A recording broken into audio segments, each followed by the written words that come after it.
لائیں کہیں کہ ہمارا رب اللہ ہے، پھر اس پر جم جائیں۔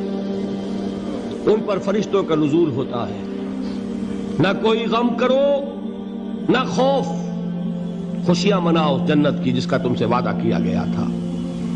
اللہ کی ربوبیت پر اطمینان جب انسان کو ہو جاتا، میرا رب اللہ ہے، ربی اللہ، انسان کے لیے نہ کوئی کھٹکا، نہ کوئی خطرہ، نہ کوئی خوف، نہ کوئی حزن۔ جو کچھ ہو رہا ہے کس کے اذن سے ہو رہا ہے؟ اللہ کے اذن سے۔ اللہ کے اذن کے بغیر پتا تک نہیں ہلتا۔ یہ کوئی اندھا بہرا مادہ نہیں ہے جس سے مجھے کوئی خوف ہو۔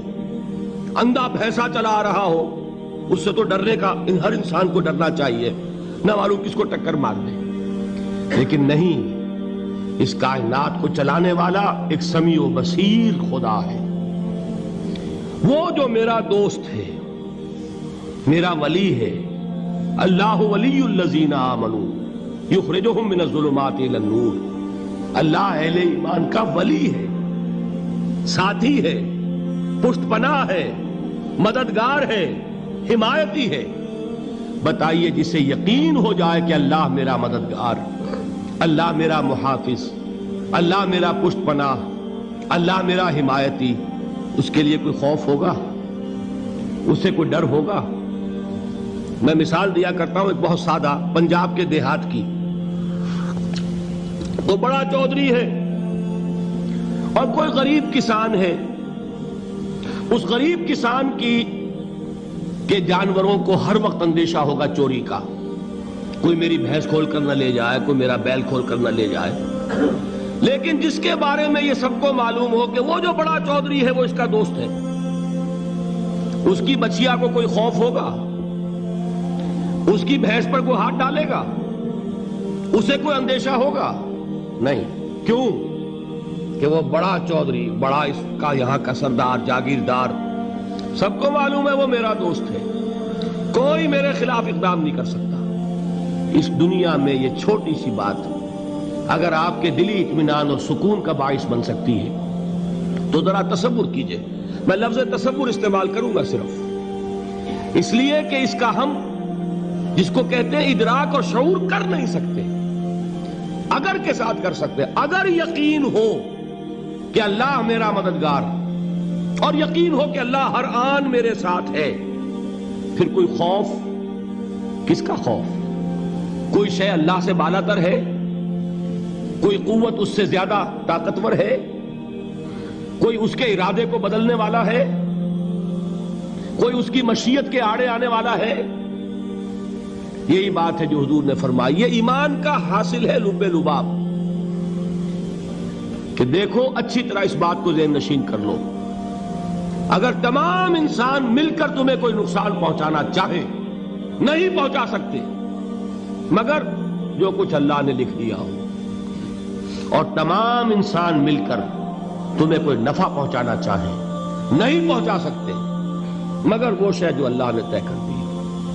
آپ پھر میں کہوں گا ذرا طاری کیجئے، اسے فرض کیجئے، اسے سوچئے۔ اگر اس حدیث پر ہمارا دل ٹھکا ہوا ہو تو کسی سے ڈر ہوگا؟ یہ مجھے نقصان نہ پہنچا دے، یہ میری رپورٹ خراب نہ کر دے، یہ میری انکریمنٹ نہ رکوا دے، یہ میرا یہ نہ بگاڑ دے، یہ میرے یہ نقصان نہ پہنچا دے۔ اس کا ڈر، اس کا ڈر، اس کا خوف، اس کی خوشامد، اس کے لیے جا کر طرح طرح سے اپنی عزت نفس کو ذلیل کروانا اس کے سامنے، یہ سب کچھ کیوں کرتا ہے انسان؟ جب سمجھتا ہے کہ اس کے ہاتھ میں میرا کوئی نفع ہے، اس کے ہاتھ میں میرے لیے کوئی ضرر ہے، یہ مجھے کوئی غضب پہنچا سکتا ہے، یہ مجھے کوئی نقصان پہنچا سکتا ہے، یہ میرا کوئی کام بنا سکتا ہے، یہ میری کوئی ضرورت پوری کر سکتا ہے، اسی کا نام شرک ہے۔ جہاں آپ نے یہ سمجھا کہ غیر اللہ کے اندر کوئی طاقت موجود ہے، وہی شرک ہے۔ بتوں سے تجھ کو امیدیں، خدا سے نو امیدی، مجھے بتا تو صحیح اور کافری کیا ہے؟ شرک تو یہ ہے جس پر بھی تمہیں یہ خیال ہے، کلمہ ہے یہ کلمہ سوم، لا حول ولا قوت الا باللہ۔ ذرا اس پر دل کو کبھی اگر آپ تصور کریں، پھر فرض کریں، دل ٹھک جائے اس پر، کوئی طاقت نہیں۔ یہی بات تھی جو شیخ عبد القادر جیلانی رحمۃ اللہ علیہ نے اپنی وصیت میں اپنے بچے سے کہی. 11ویں دینے والے ہیں، لیکن حضرت شیخ عبد القادر جیلانی کی وصیت اور تعلیمات کو کتنے لوگ ہیں جو جانتے ہو؟ یہ جن مقامات تک پہنچے ہیں وہ کس چیز کی بدولت پہنچے ہیں؟ انہوں نے جو پیغام دیا وہ کیا تھا؟ اے میرے بچے، جس طریقے سے قرآن مجید میں حضرت لقمان کی نصیحتیں جو ہے نقل کر دی گئی ہیں، میں یہ عرض کروں گا بالفرض اگر قرآن حضرت عبد القادر جیلانی کے بعد نازل ہوا ہوتا تو شیخ عبد القادر کی یہ نصیحتیں بھی قرآن میں درج ہوتی. اتنی اونچی نصیحتیں ہیں. اے میرے بچے، اس حقیقت کو ذہن نشین کر لے، لا فاعل فی الحقیقت ولا مؤثر الا اللہ. اس کائنات میں نہ کوئی فاعل حقیقی ہے نہ مؤثر حقیقی ہے سوائے اللہ کے. کسی شے میں کوئی تاثیر نہیں اگر اللہ نہ چاہے. آگ جلا نہیں سکتی اگر اللہ نہ چاہے. پانی ڈبو نہیں سکتا اگر اللہ نہ چاہے. زہر ہلاک نہیں کر سکتا اگر اللہ نہ چاہے. کوئی چیز فائدہ نہیں پہنچا سکتی اگر اللہ نہ چاہے. تو در در پہ کیوں سر جھکاتے ہو؟ در در پر کیوں جبیں سائی کرتے ہو؟ سب کے سامنے کیوں ہاتھ پھیلاتے ہو؟ ایک اللہ سے مانگو. ایک اللہ کے سامنے زمین پر اپنی جبین رکھو. لا فاعل فی الحقیقت ولا مؤثر الا اللہ. نظر آتا ہے ہمیں کہ پانی پیاس بجھا دیتا ہے. پیاس بجھانے کی صلاحیت پانی میں نہیں ہے، اللہ کے اذن سے. کھانا بھوک مٹا دیتا ہے. بھوک مٹانے کی صلاحیت کھانے میں نہیں ہے، اذن رب میں. دیکھیے یہی یقین تھا. حضرت موسیٰ علیہ السلام کا واقعہ یاد کیجئے. سامنے سمندر آ گیا ہے. قوم دیکھتی ہے پیچھے کہ گرد و غبار کا طوفان ہے. معلوم ہوا کہ فرعون اپنے لشکر سمیت آ گیا ہے. لشکر جب چلتا تھا تیز رفتاری کے ساتھ تو گرد و غبار کا جو طوفان اٹھتا تھا اس کا تصور کیجئے. اور لمحہ بلمحہ وہ قریب آ رہا ہے. پوری قوم نے کیا کہا؟ اے موسیٰ انا لمدرکون. اے موسیٰ ہم کو پکڑے گئے. قرآن مجید نے تو یہاں وہ باتیں نہیں لکھی ہے، لیکن تورات میں یہ درج ہے کہ بنی اسرائیل جھگڑنے لگے، دست و گریبان ہو گئے موسیٰ کے ساتھ. موسیٰ ہمیں یہاں مروایا لا کر، اس سے تو ہم ہی بہتر تھے. وہاں کھانے کو ملتا تھا، زندگی تو تھی، بیگار ہم کر رہے تھے، موت تو نہیں تھی. اب جو کچھ ہوگا اس کا تصور کرو، جس طریقے سے ہمارے ٹکڑے اڑائے جائیں گے.